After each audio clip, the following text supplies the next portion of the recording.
ಕಾರಣದಿಂದ ನಾವು ಕೂಡ ಇವತ್ತು ದಂಡ ಕಟ್ಟತಕ್ಕಂಥ ಒಂದು ಪರಿಸ್ಥಿತಿ ನಿರ್ಮಾಣ ಆಗಿದೆ. ನಮ್ಮ ಜಾಮೀನು ಕೂಡ ರದ್ದಾಗಿದೆ. ಮತ್ತೀಗ ಇಮ್ಮಿಡಿಯೇಟಾಗಿ ಕಸ್ಟಡಿಗೆ ತಗೊಳ್ಬೇಕು ಅಂತ ಹೇಳಿದ್ದಾರೆ. ಹಾಗಾಗಿ 14ನೇ ಆರೋಪಿ ಪ್ರದೋಷ್ ಅವರು ಕೂಡ ಮತ್ತೆ ವಾಪಸ್ ಜೈಲಿಗೆ ಹೋಗಬೇಕಾದಂಥ ಅನಿವಾರ್ಯತೆ ಬಂದಿದೆ. ಇದರಲ್ಲಿ ಒಟ್ಟಾರೆ ಜೈಲಿನಲ್ಲಿ 1ನೇ ಆರೋಪಿಗೆ ಕೊಟ್ಟಂಥ ಸವಲತ್ತುಗಳ ಬಗ್ಗೆ ಜೈಲು ಸೂಪರಿಂಟೆಂಡೆಂಟಿಗೆ ಕೂಡ ಖಾರವಾಗಿ ಸುಪ್ರೀಂ ಕೋರ್ಟ್ ಇವತ್ತು ತನ್ನ ಟೀಕೆಯನ್ನು ಮಾಡಿದೆ.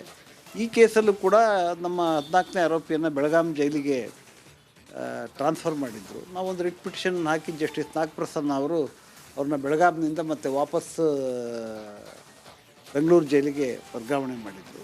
ಒಟ್ಟಾರೆ ನಿರಾಶೆ ಆಗಿದೆ. ಆದರೆ ಈಗ ಹೊಸದಾಗಿ ಒಟ್ಟಾರೆ ರಾಜ್ಯದ ಹೈಕೋರ್ಟ್ ನೀಡಿರ್ತಕ್ಕಂಥ ಜಾಮೀನನ್ನು ಬಹಳ ಕಟು ಶಬ್ದಗಳಲ್ಲಿ ಟೀಕೆ ಮಾಡಿದ್ದಾರೆ.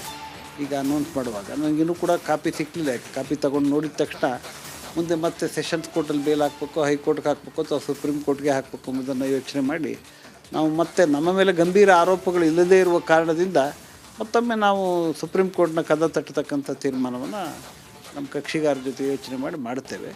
ಆದರೆ ಒಟ್ಟಾರೆ ರಾಜ್ಯದಲ್ಲಿ ಇದು ಇತ್ತೀಚೆಗೆ ಸುಪ್ರೀಂ ಕೋರ್ಟ್ನಲ್ಲಿ ಬಜರಂಗ್ ಪುನಿಯಾ ಕೇಸ್ ಇರ್ಬೋದು ಅಥವಾ ಸುಶೀಲ್ ಕುಮಾರ್ ಕೇಸು ಅನೇಕ ಕಡೆ ಜಾಮೀನುಗಳು ರದ್ದಾಗತಕ್ಕಂಥ ಒಂದು ವಾತಾವರಣ ಆಗಿದೆ. ಆದರೆ ನನ್ನ ಆರೋಪಿ ನಾನು ಎಲ್ಲ 7 ಜನರ ಪರವಾಗಿ ನಾನು ವಾದ ಮಾಡಿಲ್ಲ.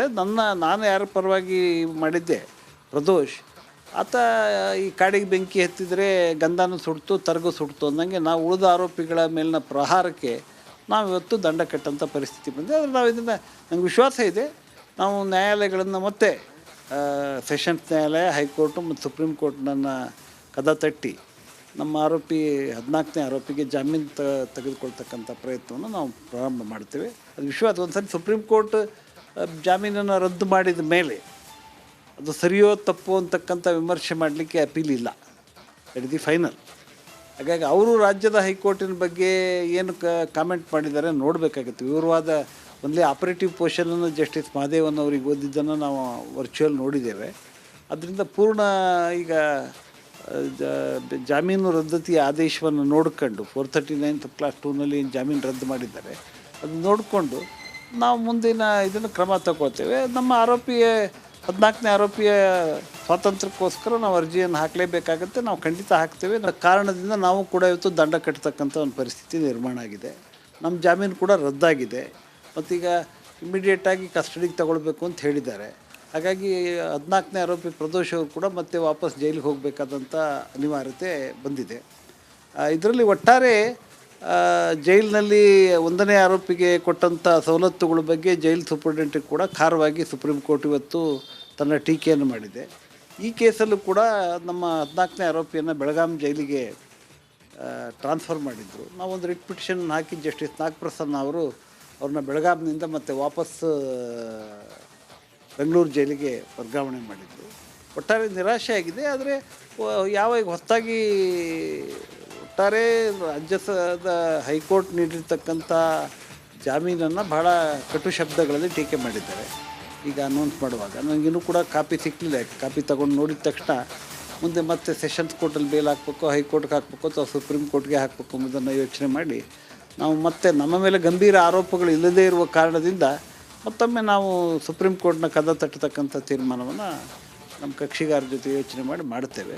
ಆದರೆ ಒಟ್ಟಾರೆ ರಾಜ್ಯದಲ್ಲಿ ಇದು ಇತ್ತೀಚೆಗೆ ಸುಪ್ರೀಂ ಕೋರ್ಟ್ನಲ್ಲಿ ಬಜರಂಗ್ ಪುನಿಯಾ ಕೇಸ್ ಇರ್ಬೋದು ಅಥವಾ ಸುಶೀಲ್ ಕುಮಾರ್ ಕೇಸು ಅನೇಕ ಕಡೆ ಜಾಮೀನುಗಳು ರದ್ದಾಗತಕ್ಕಂಥ ಒಂದು ವಾತಾವರಣ ಆಗಿದೆ.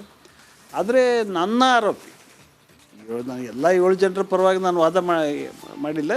ನಾನು ಯಾರ ಪರವಾಗಿ ಮಾಡಿದ್ದೆ ಪ್ರದೋಷ್ ಆತ ಈ ಕಾಡಿಗೆ ಬೆಂಕಿ ಹತ್ತಿದರೆ ಗಂಧನೂ ಸುಡ್ತು ತರಗು ಸುಡ್ತು ಅಂದಂಗೆ ನಾವು ಉಳಿದ ಆರೋಪಿಗಳ ಮೇಲಿನ ಪ್ರಹಾರಕ್ಕೆ ನಾವು ಇವತ್ತು ದಂಡ ಕಟ್ಟಂಥ ಪರಿಸ್ಥಿತಿ ಬಂದಿದೆ. ಆದರೆ ನಾವು ಇದನ್ನು ನಂಗೆ ವಿಶ್ವಾಸ ಇದೆ, ನಾವು ನ್ಯಾಯಾಲಯಗಳನ್ನು ಮತ್ತೆ ಸೆಷನ್ಸ್ ನ್ಯಾಯಾಲಯ, ಹೈಕೋರ್ಟು ಮತ್ತು ಸುಪ್ರೀಂ ಕೋರ್ಟ್ನನ್ನು ಕದ ತಟ್ಟಿ ನಮ್ಮ 14ನೇ ಆರೋಪಿಗೆ ಜಾಮೀನು ತೆಗೆದುಕೊಳ್ತಕ್ಕಂಥ ಪ್ರಯತ್ನವನ್ನು ನಾವು ಪ್ರಾರಂಭ ಮಾಡ್ತೇವೆ. ಅದು ವಿಶ್ವಾಸ. ಒಂದು ಸರಿ ಸುಪ್ರೀಂ ಕೋರ್ಟ್ ಜಾಮೀನನ್ನು ರದ್ದು ಮಾಡಿದ ಮೇಲೆ ಅದು ಸರಿಯೋ ತಪ್ಪೋ ಅಂತಕ್ಕಂಥ ವಿಮರ್ಶೆ ಮಾಡಲಿಕ್ಕೆ ಅಪೀಲ್ ಇಲ್ಲ.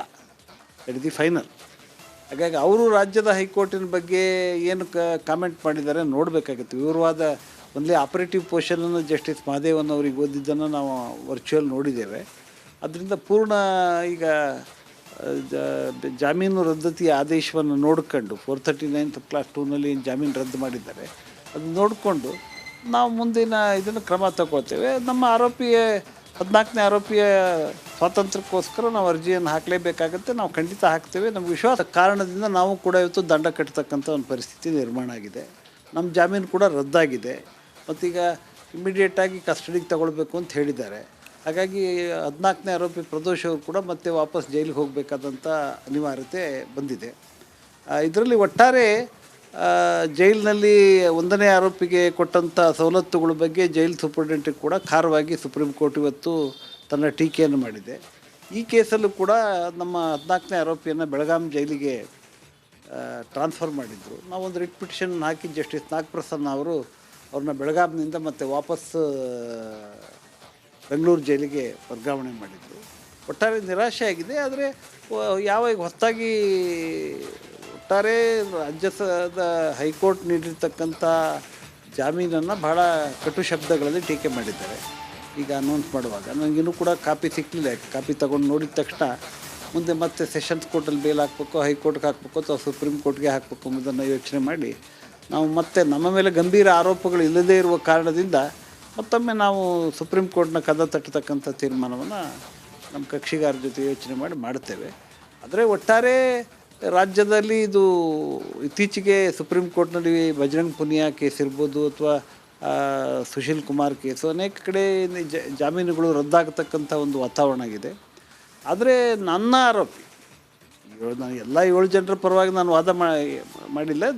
ನಾನು ಯಾರ ಪರವಾಗಿ ಮಾಡಿದ್ದೆ ಪ್ರದೋಷ್ ಆತ ಈ ಕಾಡಿಗೆ ಬೆಂಕಿ ಹತ್ತಿದರೆ ಗಂಧನೂ ಸುಡ್ತು ತರಗು ಸುಡ್ತು ಅಂದಂಗೆ ನಾವು ಉಳಿದ ಆರೋಪಿಗಳ ಮೇಲಿನ ಪ್ರಹಾರಕ್ಕೆ ನಾವು ಇವತ್ತು ದಂಡ ಕಟ್ಟಂಥ ಪರಿಸ್ಥಿತಿ ಬಂದಿದೆ. ಆದರೆ ನಾವು ಇದನ್ನು ನಂಗೆ ವಿಶ್ವಾಸ ಇದೆ, ನಾವು ನ್ಯಾಯಾಲಯಗಳನ್ನು ಮತ್ತೆ ಸೆಷನ್ಸ್ ನ್ಯಾಯಾಲಯ, ಹೈಕೋರ್ಟು ಮತ್ತು ಸುಪ್ರೀಂ ಕೋರ್ಟ್ನನ್ನು ಕದ ತಟ್ಟಿ ನಮ್ಮ ಆರೋಪಿ 14ನೇ ಆರೋಪಿಗೆ ಜಾಮೀನು ತೆಗೆದುಕೊಳ್ತಕ್ಕಂಥ ಪ್ರಯತ್ನವನ್ನು ನಾವು ಪ್ರಾರಂಭ ಮಾಡ್ತೇವೆ. ಅದು ವಿಶ್ವಾಸ. ಒಂದು ಸರಿ ಸುಪ್ರೀಂ ಕೋರ್ಟ್ ಜಾಮೀನನ್ನು ರದ್ದು ಮಾಡಿದ ಮೇಲೆ ಅದು ಸರಿಯೋ ತಪ್ಪು ಅಂತಕ್ಕಂಥ ವಿಮರ್ಶೆ ಮಾಡಲಿಕ್ಕೆ ಅಪೀಲ್ ಇಲ್ಲ. It is the final. ಹಾಗಾಗಿ ಅವರು ರಾಜ್ಯದ ಹೈಕೋರ್ಟಿನ ಬಗ್ಗೆ ಏನು ಕಾಮೆಂಟ್ ಮಾಡಿದ್ದಾರೆ ನೋಡಬೇಕಾಗುತ್ತೆ. ವಿವರವಾದ ಒಂದಲೇ ಆಪರೇಟಿವ್ ಪೋರ್ಷನನ್ನು ಜಸ್ಟಿಸ್ ಮಹದೇವನ್ ಅವ್ರಿಗೆ ಓದಿದ್ದನ್ನು ನಾವು ವರ್ಚುವಲ್ ನೋಡಿದ್ದೇವೆ. ಅದರಿಂದ ಪೂರ್ಣ ಈಗ ಜಾಮೀನು ರದ್ದತಿಯ ಆದೇಶವನ್ನು ನೋಡಿಕೊಂಡು 439 ಕ್ಲಾಸ್ 2ನಲ್ಲಿ ಏನು ಜಾಮೀನು ರದ್ದು ಮಾಡಿದ್ದಾರೆ ಅದು ನೋಡಿಕೊಂಡು ನಾವು ಮುಂದಿನ ಇದನ್ನು ಕ್ರಮ ತಗೊಳ್ತೇವೆ. ನಮ್ಮ ಆರೋಪಿಯ 14ನೇ ಆರೋಪಿಯ ಸ್ವಾತಂತ್ರ್ಯಕ್ಕೋಸ್ಕರ ನಾವು ಅರ್ಜಿಯನ್ನು ಹಾಕಲೇಬೇಕಾಗುತ್ತೆ. ನಾವು ಖಂಡಿತ ಹಾಕ್ತೇವೆ. ಕಾರಣದಿಂದ ನಾವು ಕೂಡ ಇವತ್ತು ದಂಡ ಕಟ್ಟತಕ್ಕಂಥ ಒಂದು ಪರಿಸ್ಥಿತಿ ನಿರ್ಮಾಣ ಆಗಿದೆ. ನಮ್ಮ ಜಾಮೀನು ಕೂಡ ರದ್ದಾಗಿದೆ. ಮತ್ತೀಗ ಇಮಿಡಿಯೇಟಾಗಿ ಕಸ್ಟಡಿಗೆ ತಗೊಳ್ಬೇಕು ಅಂತ ಹೇಳಿದ್ದಾರೆ. ಹಾಗಾಗಿ 14ನೇ ಆರೋಪಿ ಪ್ರದೋಷ್ ಅವರು ಕೂಡ ಮತ್ತೆ ವಾಪಸ್ ಜೈಲಿಗೆ ಹೋಗಬೇಕಾದಂಥ ಅನಿವಾರ್ಯತೆ ಬಂದಿದೆ. ಇದರಲ್ಲಿ ಒಟ್ಟಾರೆ ಜೈಲಿನಲ್ಲಿ 1ನೇ ಆರೋಪಿಗೆ ಕೊಟ್ಟಂಥ ಸವಲತ್ತುಗಳ ಬಗ್ಗೆ ಜೈಲು ಸೂಪರಿಂಟೆಂಡೆಂಟ್ ಕೂಡ ಖಾರವಾಗಿ ಸುಪ್ರೀಂ ಕೋರ್ಟ್ ಇವತ್ತು ತನ್ನ ಟೀಕೆಯನ್ನು ಮಾಡಿದೆ. ಈ ಕೇಸಲ್ಲೂ ಕೂಡ ನಮ್ಮ 14ನೇ ಆರೋಪಿಯನ್ನು ಬೆಳಗಾಂ ಜೈಲಿಗೆ ಟ್ರಾನ್ಸ್ಫರ್ ಮಾಡಿದ್ರು. ನಾವೊಂದು ರಿಟ್ ಪಿಟಿಷನ್ ಹಾಕಿ ಜಸ್ಟಿಸ್ ನಾಗಪ್ರಸನ್ನ ಅವರು ಅವ್ರನ್ನ ಬೆಳಗಾಂನಿಂದ ಮತ್ತೆ ವಾಪಸ್ ಬೆಂಗಳೂರು ಜೈಲಿಗೆ ವರ್ಗಾವಣೆ ಮಾಡಿದ್ರು. ಒಟ್ಟಾರೆ ನಿರಾಶೆ ಆಗಿದೆ. ಆದರೆ ಯಾವಾಗ ಹೊಸದಾಗಿ ಒಟ್ಟಾರೆ ರಾಜ್ಯದ ಹೈಕೋರ್ಟ್ ನೀಡಿರ್ತಕ್ಕಂಥ ಜಾಮೀನನ್ನು ಭಾಳ ಕಟು ಶಬ್ದಗಳಲ್ಲಿ ಟೀಕೆ ಮಾಡಿದ್ದಾರೆ. ಈಗ ಅನೌನ್ಸ್ ಮಾಡುವಾಗ ನನಗಿನ್ನೂ ಕೂಡ ಕಾಪಿ ಸಿಕ್ಕಲಿಲ್ಲ. ಕಾಪಿ ತಗೊಂಡು ನೋಡಿದ ತಕ್ಷಣ ಮುಂದೆ ಮತ್ತೆ ಸೆಷನ್ಸ್ ಕೋರ್ಟಲ್ಲಿ ಬೇಲ್ ಹಾಕಬೇಕು, ಹೈಕೋರ್ಟ್ಗೆ ಹಾಕಬೇಕು ಅಥವಾ ಸುಪ್ರೀಂ ಕೋರ್ಟ್ಗೆ ಹಾಕಬೇಕು ಎಂಬುದನ್ನು ಯೋಚನೆ ಮಾಡಿ ನಾವು ಮತ್ತೆ ನಮ್ಮ ಮೇಲೆ ಗಂಭೀರ ಆರೋಪಗಳು ಇಲ್ಲದೇ ಇರುವ ಕಾರಣದಿಂದ ಮತ್ತೊಮ್ಮೆ ನಾವು ಸುಪ್ರೀಂ ಕೋರ್ಟ್ನ ಕದ ತಟ್ಟತಕ್ಕಂಥ ತೀರ್ಮಾನವನ್ನು ನಮ್ಮ ಕಕ್ಷಿಗಾರ ಜೊತೆ ಯೋಚನೆ ಮಾಡಿ ಮಾಡುತ್ತೇವೆ. ಆದರೆ ಒಟ್ಟಾರೆ ರಾಜ್ಯದಲ್ಲಿ ಇದು ಇತ್ತೀಚೆಗೆ ಸುಪ್ರೀಂ ಕೋರ್ಟ್ನಲ್ಲಿ ಬಜರಂಗ್ ಪುನಿಯಾ ಕೇಸ್ ಇರ್ಬೋದು ಅಥವಾ ಸುಶೀಲ್ ಕುಮಾರ್ ಕೇಸು ಅನೇಕ ಕಡೆ ಜಾಮೀನುಗಳು ರದ್ದಾಗತಕ್ಕಂಥ ಒಂದು ವಾತಾವರಣ ಆಗಿದೆ. ಆದರೆ ನನ್ನ ಆರೋಪಿ ನಾನು ಎಲ್ಲ 7 ಜನರ ಪರವಾಗಿ ನಾನು ವಾದ ಮಾಡಿಲ್ಲ. ನಾನು ಯಾರ ಪರವಾಗಿ ಮಾಡಿದ್ದೆ ಪ್ರದೋಷ್ ಆತ ಈ ಕಾಡಿಗೆ ಬೆಂಕಿ ಹತ್ತಿದರೆ ಗಂಧನೂ ಸುಡ್ತು ತರಗು ಸುಡ್ತು ಅಂದಂಗೆ ನಾವು ಉಳಿದ ಆರೋಪಿಗಳ ಮೇಲಿನ ಪ್ರಹಾರಕ್ಕೆ ನಾವು ಇವತ್ತು ದಂಡ ಕಟ್ಟಂಥ ಪರಿಸ್ಥಿತಿ ಬಂದಿದೆ. ಆದರೆ ನಾವು ಇದನ್ನು ನಂಗೆ ವಿಶ್ವಾಸ ಇದೆ, ನಾವು ನ್ಯಾಯಾಲಯಗಳನ್ನು ಮತ್ತೆ ಸೆಷನ್ಸ್ ನ್ಯಾಯಾಲಯ, ಹೈಕೋರ್ಟು ಮತ್ತು ಸುಪ್ರೀಂ ಕೋರ್ಟ್ನನ್ನು ಕದ ತಟ್ಟಿ ನಮ್ಮ ಆರೋಪಿ 14ನೇ ಆರೋಪಿಗೆ ಜಾಮೀನು ತೆಗೆದುಕೊಳ್ತಕ್ಕಂಥ ಪ್ರಯತ್ನವನ್ನು ನಾವು ಪ್ರಾರಂಭ ಮಾಡ್ತೇವೆ. ಅದು ವಿಶ್ವಾಸ. ಒಂದು ಸರಿ ಸುಪ್ರೀಂ ಕೋರ್ಟ್ ಜಾಮೀನನ್ನು ರದ್ದು ಮಾಡಿದ ಮೇಲೆ ಅದು ಸರಿಯೋ ತಪ್ಪೋ ಅಂತಕ್ಕಂಥ ವಿಮರ್ಶೆ ಮಾಡಲಿಕ್ಕೆ ಅಪೀಲ್ ಇಲ್ಲ. It the final. ಹಾಗಾಗಿ ಅವರು ರಾಜ್ಯದ ಹೈಕೋರ್ಟಿನ ಬಗ್ಗೆ ಏನು ಕಾಮೆಂಟ್ ಮಾಡಿದ್ದಾರೆ ನೋಡಬೇಕಾಗಿತ್ತು. ವಿವರವಾದ ಒಂದೇ ಆಪರೇಟಿವ್ ಪೋರ್ಷನನ್ನು ಜಸ್ಟಿಸ್ ಮಹದೇವನ್ ಅವ್ರಿಗೆ ಓದಿದ್ದನ್ನು ನಾವು ವರ್ಚುವಲ್ ನೋಡಿದ್ದೇವೆ. ಅದರಿಂದ ಪೂರ್ಣ ಈಗ ಜಾಮೀನು ರದ್ದತಿ ಆದೇಶವನ್ನು ನೋಡಿಕೊಂಡು 439 ಕ್ಲಾಸ್ 2ನಲ್ಲಿ ಏನು ಜಾಮೀನು ರದ್ದು ಮಾಡಿದ್ದಾರೆ ಅದು ನೋಡಿಕೊಂಡು ನಾವು ಮುಂದಿನ ಇದನ್ನು ಕ್ರಮ ತಗೋತೇವೆ. ನಮ್ಮ 14ನೇ ಆರೋಪಿಯ ಸ್ವಾತಂತ್ರ್ಯಕ್ಕೋಸ್ಕರ ನಾವು ಅರ್ಜಿಯನ್ನು ಹಾಕಲೇಬೇಕಾಗತ್ತೆ. ನಾವು ಖಂಡಿತ ಹಾಕ್ತೇವೆ. ನಮ್ಗೆ ವಿಶ್ವಾಸ